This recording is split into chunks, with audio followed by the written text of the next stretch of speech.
नमस्ते दोस्तों, वेलकम है आपका the ultimate Gyan rise with wisdom पर, जहां मिलती है आपको इंटरेस्टिंग और यूजफुल इन्फॉर्मेशन सिंपल और शॉर्ट स्टाइल में।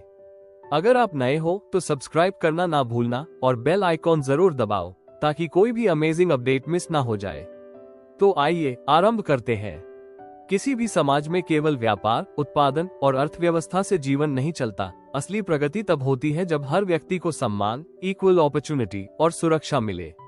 लेकिन जब शक्तिशाली लोग, बड़ी कंपनियां या अमीर व्यापारी केवल लाभ कमाने के लिए गरीबों, श्रमिकों और आम नागरिकों का शोषण करते हैं, तो वहां समाज में असमानता और अन्याय फैलता है।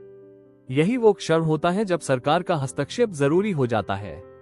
सरकार कानून बनाकर यह सुनिश्चित करती है कि हर नागरिक को न्याय, सुरक्षा और डिग्निटी मिल सके।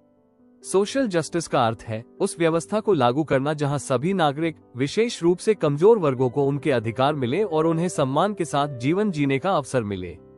संविधान भी सामाजिक, आर्थिक और राजनीतिक न्याय की गारंटी देता है, विशेष रूप से प्रस्तावना यानी प्रियम्बल और अनुच्छेद 14, 15, 21 और 39 में। अंत में कानून केवल शासन का साधन नहीं, बल्कि सामाजिक समरसता और मानव अधिकारों की रक्षा का सबसे प्रभावशाली माध्यम है।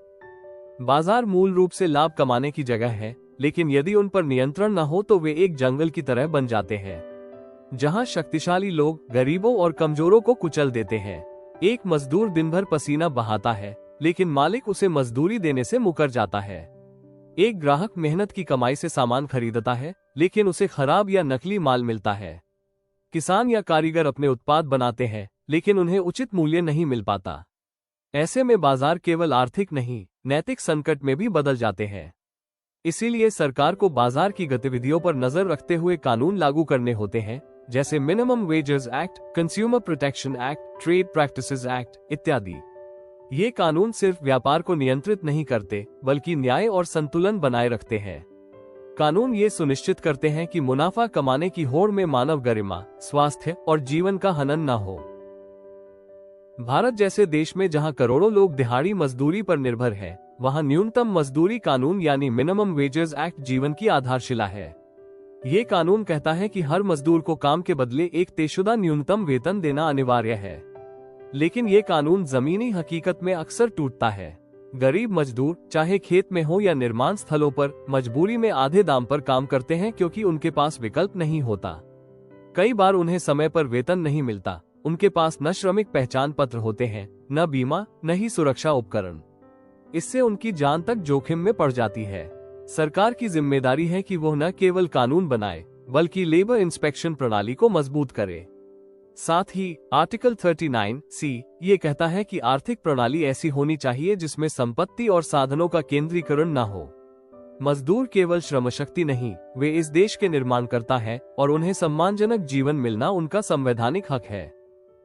भोपाल गैस त्रासदी केवल एक औद्योगिक दुर्घटना नहीं थी, यह उस लापरवाही, शोषण और गैर जिम्मेदारी का परिणाम थी जो बड़ी कंपनियां गरीब देशों में अपनाती हैं। 2 दिसंबर 1984 को यूनियन कार्बाइड नामक कंपनी की फैक्ट्री से MIC नामक जहरीली गैस लीक हुई, जिससे तत्काल हजारों मौतें हुई और लाखों लोग जीवन भर के लिए विकलांग या बीमार हो गए। ये हादसा इसलिए हुआ क्योंकि कंपनी ने सुरक्षा खर्च घटाए, ट्रेनिंग कम की और मानकों की अनदेखी की।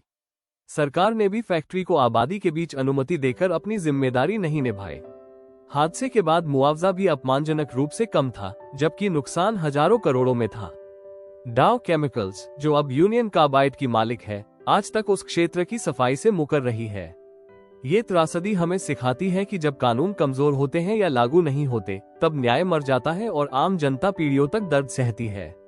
यह मामला सामाजिक न्याय की सबसे बड़ी कसौटी है। पर्यावरण केवल पेड़ पौधे या जानवरों का मामला नहीं है, ये मानव जीवन का मूल आधार है। जब हवा, पानी, मिट्टी प्रदूषित होते हैं, तो सबसे पहले प्रभावित होते हैं गरीब, झुग्गी झोपड़ियों में रहने वाले और ग्रामीण समुदाय। 1980 से पहले भारत में पर्यावरण के लिए कोई सख्त कानून नहीं थे, लेकिन भोपाल त्रासदी के बाद सरकार ने एनवायरमेंट प्रोटेक्शन एक्ट 1986 पास किया और कई अन्य कानूनों को मजबूत किया। सुप्रीम कोर्ट ने कहा कि स्वच्छ और सुरक्षित पर्यावरण में जीना आर्टिकल 21 के तहत जीवन के अधिकार का हिस्सा है। लेकिन आज भी बड़ी फैक्ट्रियां और उद्योग पर्यावरण नियमों को तोड़ते हैं और अक्सर रिश्वत देकर बच निकलते हैं। पोल्यूटर पेज प्रिंसिपल लागू होने के बावजूद कंपनियां जहरीला कचरा गरीब बस्तियों के पास डालती है। इस तरह पर्यावरण न्याय भी सामाजिक न्याय से जुड़ जाता है। जब तक पर्यावरण संरक्षण को नागरिक अधिकार के रूप में नहीं देखा जाएगा, तब तक न तो प्रकृति बचेगी और न ही समाज का संतुलन।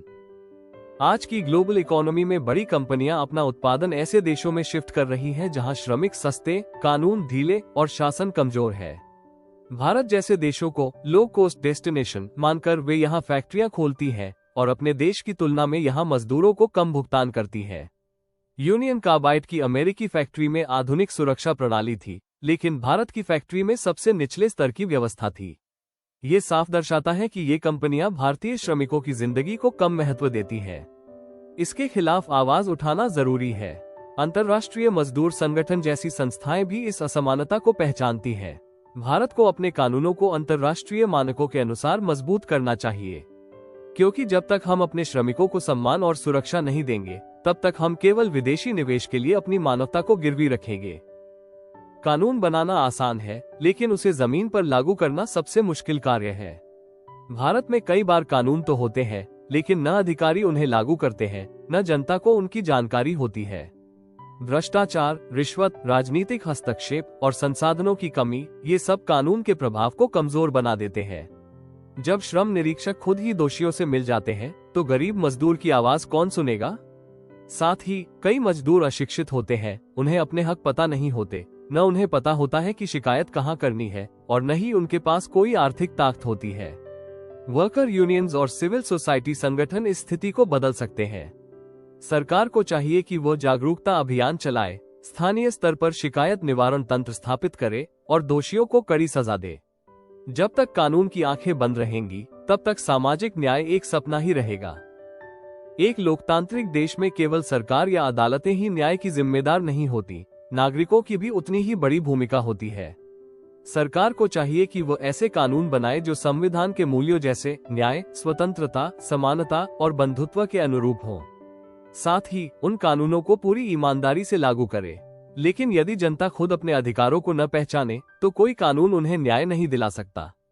हर नागरिक को ये समझना होगा कि उसका स्वास्थ्य, सुरक्षा, पर्यावरण और गरिमा सब कुछ उसका हक है।